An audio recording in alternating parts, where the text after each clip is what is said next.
Feskamara Charin, I hope you're all doing well in these extraordinary times. Welcome to the FinTech Finance Virtual Arena where we're joining you today. Now, today we're going to be having a bit of a look as to something that has now entered the mainstream so much that even my gran, who I know I talk about a lot as kind of a litmus test for all things technology, something that even my gran is aware of, and that is we're going to be looking at cryptocurrencies.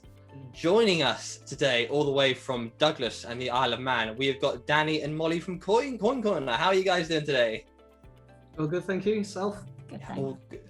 Guys, I'm really sorry. Do you mind if you turn off your laser ray vision just for the...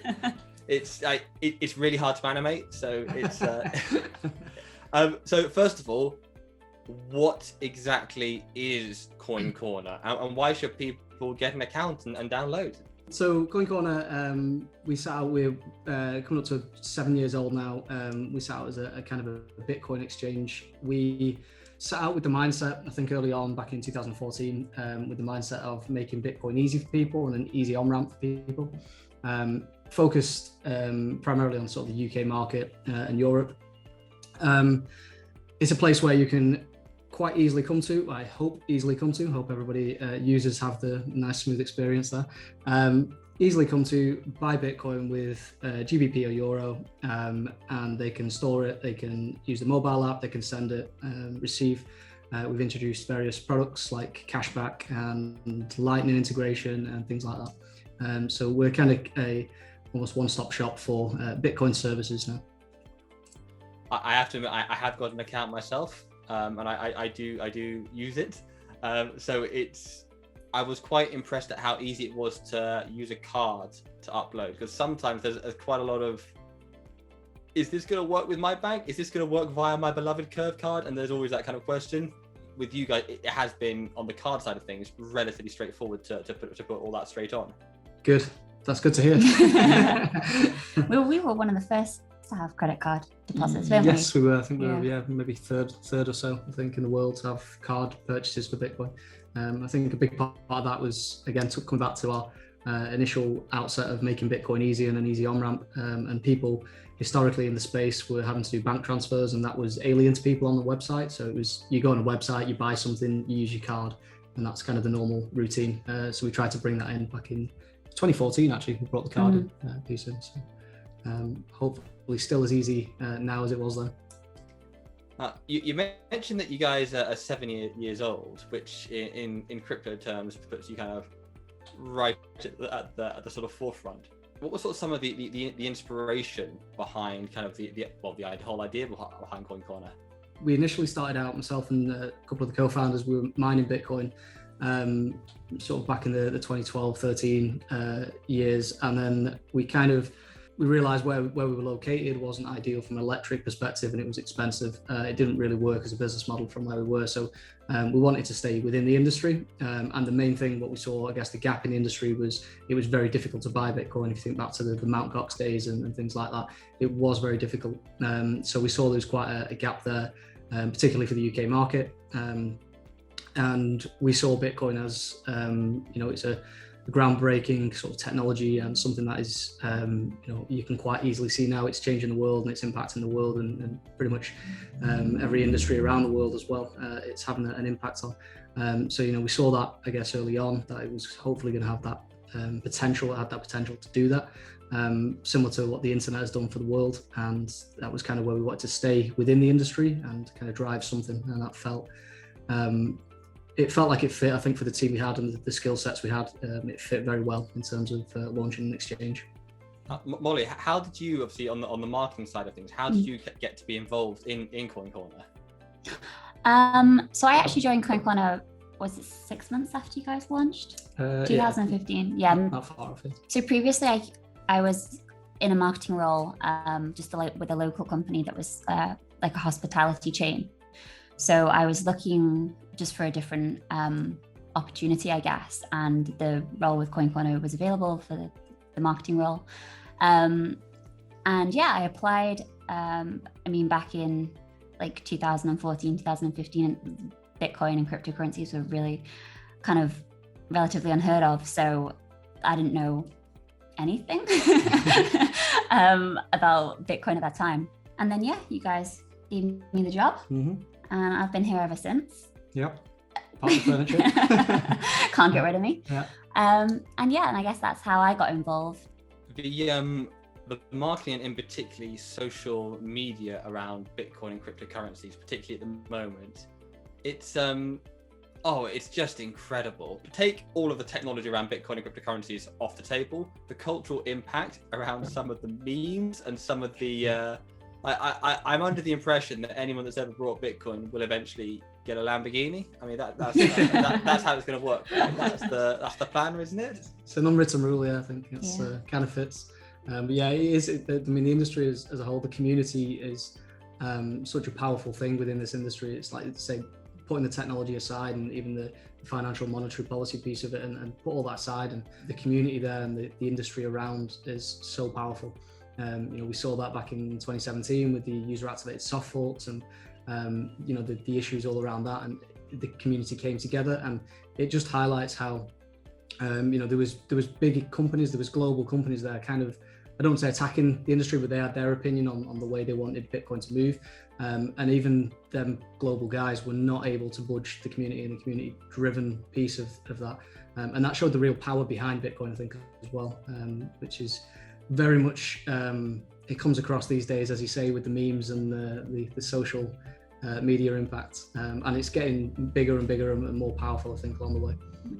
The likes of Elon and Michael Saylor and things like that, getting involved and heavily involved on a day-to-day basis as well. It's not like one-offs anymore. They're daily tweeting about it. It's incredible to watch. I think what you say in there about as well, Bitcoin drives this industry, and the companies do not drive Bitcoin. Like, it does its own thing. Yeah, you can't force something. No, not at all.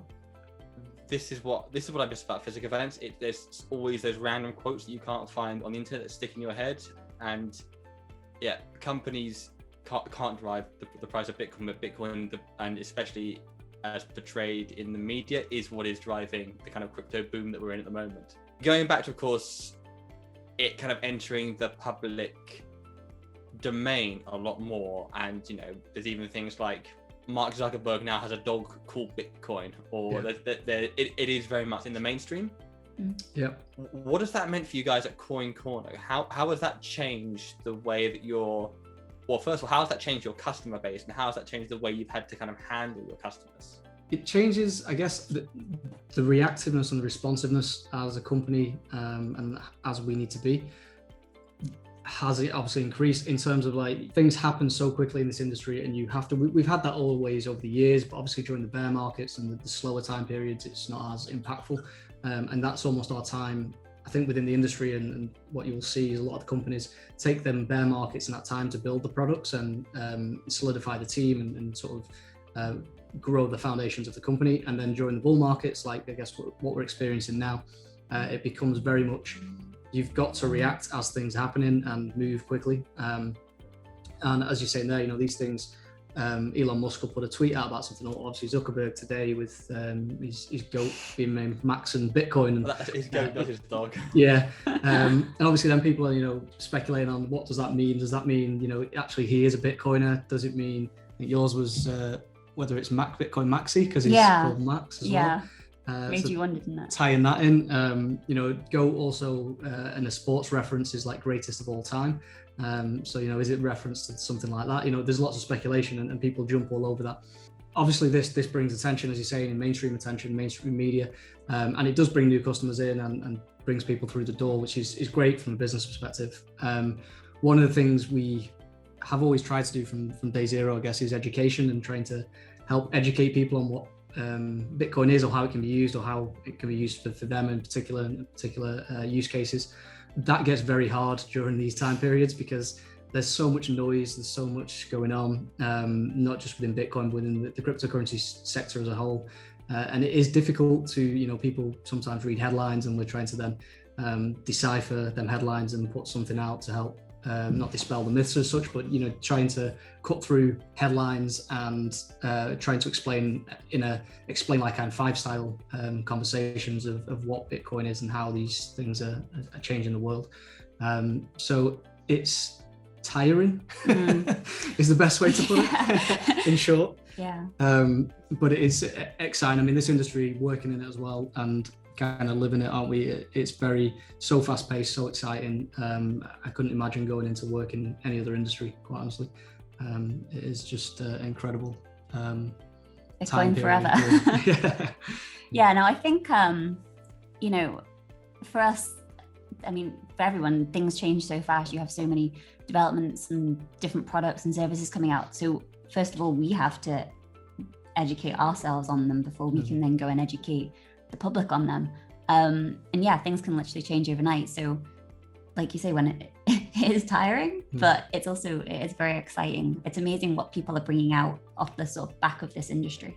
You guys obviously based on the Isle of Man, which seems to almost be the UK's centre for all things blockchain related. I know our friend Brian at the Isle of Man government is quite keen at pushing forward Isle of Man for blockchain technologies, and there's a lot of things happening at the university there. What's the fintech scene like from your guys' perspective on the Isle of Man? I think traditionally there's always been quite a good finance sector here with the banking side and things like that. So it's always been particularly strong. Obviously the e-gaming sector is quite big over here as well, which is quite heavily tech driven. So there is quite a good presence as such from the finance and the tech side. So obviously crossing over with the fintech, it starts to become the skill sets and companies here. They've always historically been kind of on the forefront, I guess, on the edge of it, which has been great. Our sector, particularly more in the sort of cryptocurrency side. Initially, I think you were over here back in 2015, 16, or whenever that was now. And I think at that time, you know, there was quite a big blockchain push and move in that direction. I think more recently, it's probably took some time for the industry to mature a little bit more as well, and various regulations coming in. We're starting to see more at the minute. There's been 2 UK Bitcoin companies, exchanges, just relocate here over the last couple of months. And there's another 2 that are looking to start up here as well. So it's slowly now, sometimes these things do take time and take a bit of time to mature, and we're starting to see now more Bitcoin, cryptocurrency related companies now relocating here and setting up here. So it is, I'm looking forward to see how the next couple of years turn out here and how much more of a hub we can create. There's already quite a decent cryptocurrency following here in the Isle of Man, I think, for it being such a small place. There's a lot of people involved, but I think it's been lacking on the company side maybe, but now I think we're starting to see more and it's coming to fruition, which is nice. I think isn't 1% of our customers Isle of Man customers? Is that right? I think it's a bigger portion. We've got how many have we got now? We might have about 4% of the island as customers, I think, something like that. Not bad. That's amazing. But hopefully we can increase that over time and build that up. Brilliant. I remember you put out a poll, I think it was on Twitter, possibly on LinkedIn, in 2018 about would you as a customer want a card, a CoinCorner card. I know Gems has done it in the US and Wirex and such have all got cards connected. Is this something that is kind of on your pipeline, or are you kind of taking a step back and going, what are we looking for a card for? Because post-pandemic, I haven't used my card physically for ages. Yes, it was in the pipeline. So back in was it 2018 when we put that out, that was to gauge the interest. We did start processing applications through that and started to make some movement on it. Unfortunately, back, if you remember, was it Wirex? I can't remember the name of the company now that was originally doing everybody's cards within the industry, and they ended up going under, unfortunately. Wavecrest, I want to say. Wavecrest, that's the one. So they unfortunately went under and they kind of disrupted everything, and we was then at that point, right, everyone was kind of starting again and racing to get there as quick as we can. We took a little bit of a step back there just to kind of let the industry play out a little bit, just to not jump in, and if we, you know, it's that jump in too soon, and unfortunately like Wavecrest, does it end up going under again, and we're back around in circles. So we took a step back, carried on solidifying the rest of the business, and it's always been on the radar. It is now back in the pipeline, and we've been after a particular style product. So like, I think Gemini's is a credit card based one. Coinbase's is more like a top up one. So you almost have to, it's quite an expensive fee, isn't it? I think to top the card up as well from your cryptocurrency balances. what we've got coming soon, which should be, I keep saying should be launched soon. It's like that soon TM thing, isn't it? It's coming soon, but it never comes. This one will come. But it's currently in development and in the pipeline at the minute, and hopefully within the next sort of 3 to 6 months we should be looking to launch. That will be card, so it'll be a debit card attached to what will be also a bank account, which will also hold like your cryptocurrency balances alongside. So it starts to become a little bit more. There will be potentially, which we're trying to work on at the minute, will be cashback crypto back rewards. Similar to what some of the US guys are doing as well. So we'll hopefully have all that coming together within the next 3 to 6 months, which will be interesting. So alongside, we do already have a cashback scheme, but that's on the sort of shopping side of things. If you come through our website, you can shop at, we've got 1,000 merchants now, I think. Over 1,000, yeah. UK. Well, can we talk a little bit about that? What exactly is this, the cashback thing? Because you hear cashback bounded around. I mean, that's surely when you go to a supermarket, you can treat it like an ATM, right? That's how it works. Isn't that cashback? Yeah, so our cashback service is very much like your standard cashback service, like Top Cashback and Quidco, those type ones. But the difference with ours is that you shop, you get your cash back, but we flip it to Bitcoin for you, so you actually get Bitcoin back. It's very similar, I think, to like Lolly, which is popular in the US, but then they're not UK at the moment, I don't think. So we have that product. And yeah, like Danny says, we've got over 1,000 partner merchants, whatever you want to call them. Big names like B&Q and Curry's PC World. Moonpig. So many, 1,000. I used Moonpig this week, that's why it popped into my mouth. Oh yeah, I used Boots this week actually. My protein, loads of big names. So yeah, the process is just really simple. So you can either go through the CoinCorner website, click through, and we've got the directory on site, and then you click through, shop as normal, and then once your order's been processed, then we will receive the cash back, which we then flip to Bitcoin and credit to the user's account. We also have a browser extension which you can install, so that means you don't need to come through the CoinCorner site. You can just go around the internet doing your own business, and then if you land on a site which is one of our cashback partners, you get a little pop-up in the corner, click activate, and then Bob's your uncle, you shop and you get Bitcoin back. So yeah, it's a cool product. Oh, win-win for the retailer, win for the customer, win for you guys. Brilliant. Yeah, it's really cool. It was hopefully a nice way to introduce people that want to kind of get into Bitcoin, but they don't want to spend loads of money or things like that. It kind of gives people an opportunity to slowly build up some sort of portfolio in the background just based off shopping. I mean, we did, obviously with the Bitcoin price increase, we did the stats recently, didn't we, for that, which was some of the team's numbers of what we've shopped at. And I think mine gone up. I'm trying to think. Mine was up like like 350% over time of just small bits that I've got back over time. Added up, I think. What was yours? Like 260 something percent. Yeah. So we've only been live with that about 10 months, but over that time period, obviously, as you get the Bitcoin back and the price is increasing at the same time, I think I've got to nearly a point now where the products I bought are almost free because the price of it, because I've held the Bitcoin that I've got as cash back, and the price has obviously gone up over time. So it kind of is a double whammy, which is quite nice. And no risk as well. Brilliant. Yeah. Just shopping I was going to buy anyway, which is great. So it works quite nicely. Yeah, it's a cool product. I want to touch base on, I know it's not all of them, it's various different parts, but I know NatWest announced they have no appetite for dealing with customers, whether taking them as new clients or ongoing relationships whose business is if they accept Bitcoin, essentially. Is this going against the zeitgeist, or is that more of kind of attention grabbing headlines? What do you think some of the kind of the story is behind there, why there is still that resistance to acknowledge Bitcoin, whether or not you kind of accept it or not, to almost be kind of the to fight against it? I think it was an interesting one, that because NatWest have historically not really been very vocal about it. From what I can remember, there's been a couple more. No, HSBC have been more vocal about it, negative towards it, and there's a couple of others as well. But NatWest have not particularly. I think so the headline kind of came out, as you're saying there, and it was taken a little bit further than what maybe they expected it to come across as, and we actually, after on the back of one of our tweets, wasn't it? We got a response from NatWest. They actually replied to one of our tweets trying to explain and clarify. They're not, as long as the company meets some of the criteria, then they're okay and they will bank them. It's not like a blanket ban or anything like that. It was more individual customers are fine. So it was not anything to do with individual customers. It was the business, the B2B side of things.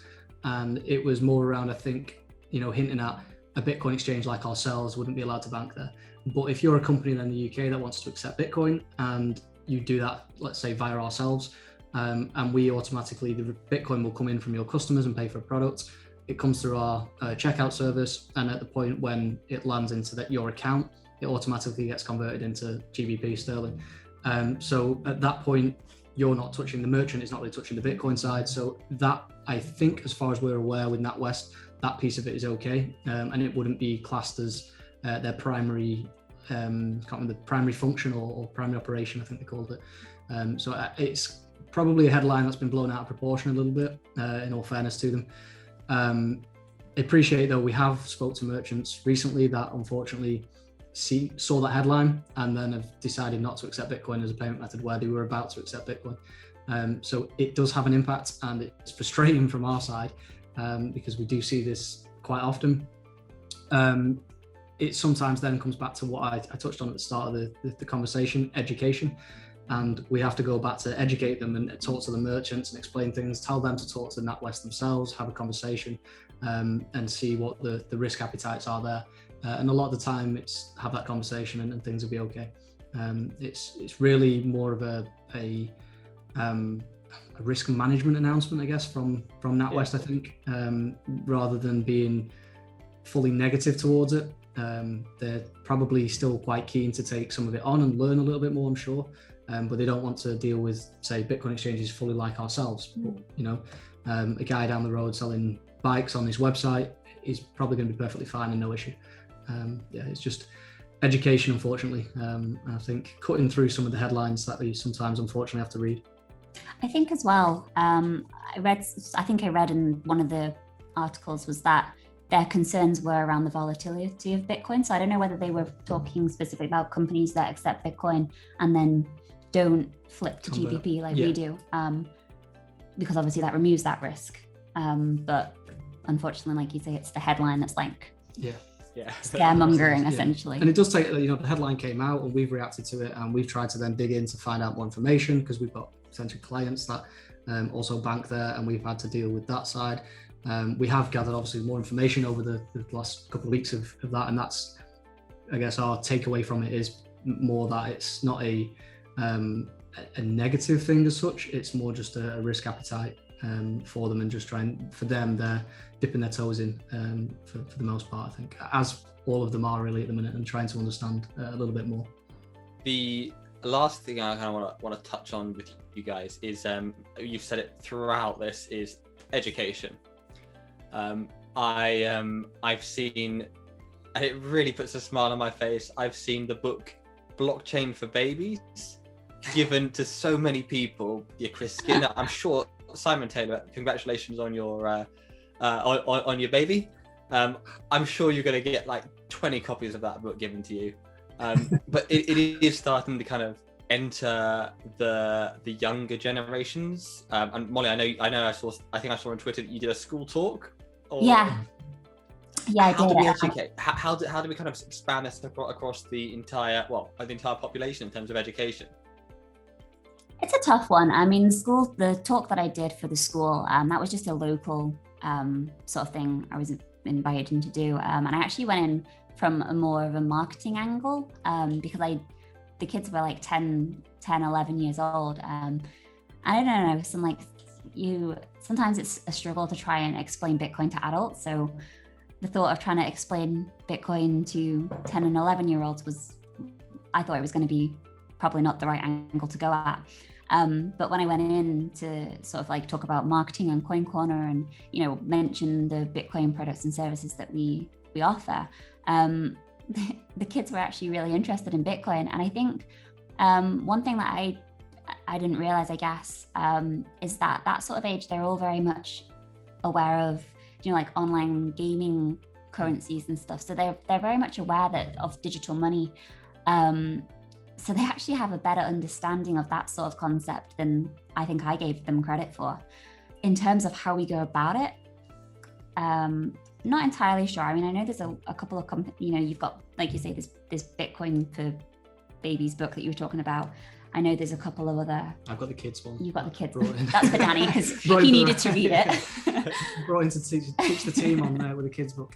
But yeah, I've got the kids one. We've got the cards game as well, which is kind of yeah. I can't remember what it's called now. SH Armory, is that what it's called? Shar Armory, yeah. Armory, yeah. So we've got that one. So there is, I think games is kind of, that's kids are interested in games and gaming, as you touched on that. Yeah. And sometimes it's good to bring in the education into something that interests them. Yeah. I mean, they were all asking me about Z-Bucks or V-Bucks. Wow. Is that in Fortnite? Oh, okay. I'm not sure. I'm not down with that just yet. But yeah, they had a good understanding of that sort of aspect. So I think, that is the way it's shifting to online currency, and Bitcoin, that's Bitcoin. There's things like Light Night, which is a kind of a Fortnite style game, but that's developed and focused around using lightning payments for buying the products and things within it. So it's like using an in-game currency, but actually using Bitcoin lightning payments. And is that released? That is live now, isn't it? I think it's live, yeah. So yeah, I think that sort of thing where that will slowly attract more of the younger crowd, and that'll help.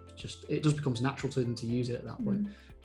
So I think that's definitely a good educational way to do it, I think. Yeah, I mean, there's like a lot of ways, and then you've got Jack at Thunder Games, who's bringing out the games where you can earn Bitcoin through gaming. That's certainly the way it seems to be going. Is through gamification. Absolutely. A few quick fire questions. When do you think the likes of Sage and Zero, etc., are going to be able to handle cryptocurrencies in terms of small business accounting and accounting standards? You should have brought the accountant in for that one. Funnily enough, we've been having this conversation recently over the last couple of months. Just to make it quick, I guess, on this, one of the ways we're actually exploring at the minute is because obviously a lot of these accounting softwares don't provide up to 8 decimal places.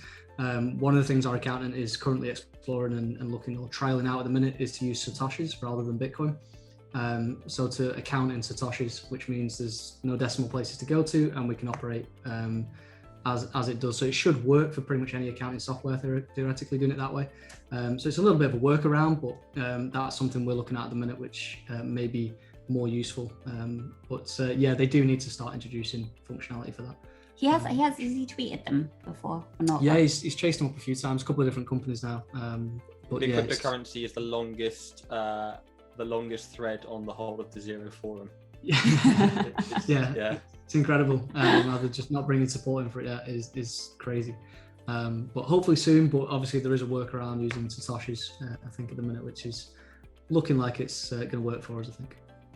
Do you think that Bitcoin, I know it's very, very kind of, it's a cliche to talk it as digital gold, but do you think it will ever be recognized as a currency by most central banks and nations? Good question. I think depends on how you define recognize, maybe. I think it's kind of recognized already in the fact of they appreciate it's not going away and it's not going anywhere, and it's here to stay. And I know the central banks are then looking at central bank digital currencies and introducing them. And there's no reason that I guess they can't work side by side and parallel with each other. So I don't think it's necessarily too much of a competitor to them as such. And I appreciate, obviously, we're seeing comments from the Bank of England recently saying about investing in cryptocurrencies, be prepared to lose all your money and this sort of things. Quite honestly, that should go for any investment, not crypto. This is not cryptocurrency specific. This is investing in general. Be prepared to lose your money. That's what investing is all about. So I think them comments may be innocent from central banks at the minute for some part, but obviously then headlines take it in a different direction potentially. At the same time, the central banks could be saying it on purpose to as a competitive angle and so on. But I guess that's up for speculation, and I won't go there with that. Last one. Are we ever going to know who Satoshi is? What's your opinion on that? I'll jump in mine. I don't know. Like I don't think it would be a good thing to know. I kind of like the mystery about it. I mean, there's been plenty of people have thought Satoshi is. I don't know, like before when we talked about how weird and wonderful the industry is built on memes and GIFs and all that sort of stuff. I kind of like the fact that we don't know who Satoshi is, and it's just this unknown character. It kind of adds to that whole origin story, I guess. Yeah, it's a great story, I think. Yeah. But yeah, I think I'm on the same. I don't want to know who it is. I think whether we will find out is a different question. I don't think we will at the minute. One of the things I always try and say to people always say, what happens if Satoshi comes back and sells all his Bitcoin? I think Coinbase actually listed that in their IPO documents as a risk factor, that Satoshi might come back and dump his million Bitcoins, or what we think he has, 1 million Bitcoins. The reality is if Satoshi has 1 million Bitcoins, he was in there from day zero, he would have still, and he believed that this was going to become something which is all, if you read any of the forum posts that he did early on, he believed this was going to change the world. He would have constantly been, over the years, acquiring more Bitcoin. And, he's probably got more than enough Bitcoin to live the rest of his life off quite comfortably without needing to go back and ever touch them original Bitcoin, which would potentially, obviously reveal his identity. So, that can be completely hidden and pushed aside. So I think realistically, knowing how clever, I guess, Satoshi was to be able to create Bitcoin and bring these pieces of technology together, I think he's clever enough and smart enough to have accumulated enough over the years that are not known as Satoshi's Bitcoin and just an early adopter, which means he'll probably never get revealed, I would imagine. So no, I don't think we'll ever find out who he is. I think even if he did come back and sell all his coins, those coins would be highly sought after because they'd be Satoshi's coins, wouldn't they? Worth more. Collector's items. So we got nothing to worry about. Yeah. It's a good thing. It's always cool, you see is it, Elon Musk, is it him or Todd Noy or Jack Dorsey or whoever? So I like that we probably never will, and it kind of, as you said, it adds to the mystery, it adds to this industry that is literally, in some cases, looking at the old Dogecoin, it is literally built on memes, which is incredible. Yeah. With a market cap more than the Moderna vaccine. The Dogecoin thing this last couple of weeks, or this last couple of months, to be quite honest, has just been crazy. Absolutely nuts is the best way to describe it, and the only way to describe it. Obviously heavily driven by Elon Musk, I think, and even today him tweeting about should Tesla accept Dogecoin as well now, and it's like it's hard because, and I think people within the industry kind of know Dogecoin is a bit of it was created as a joke coin.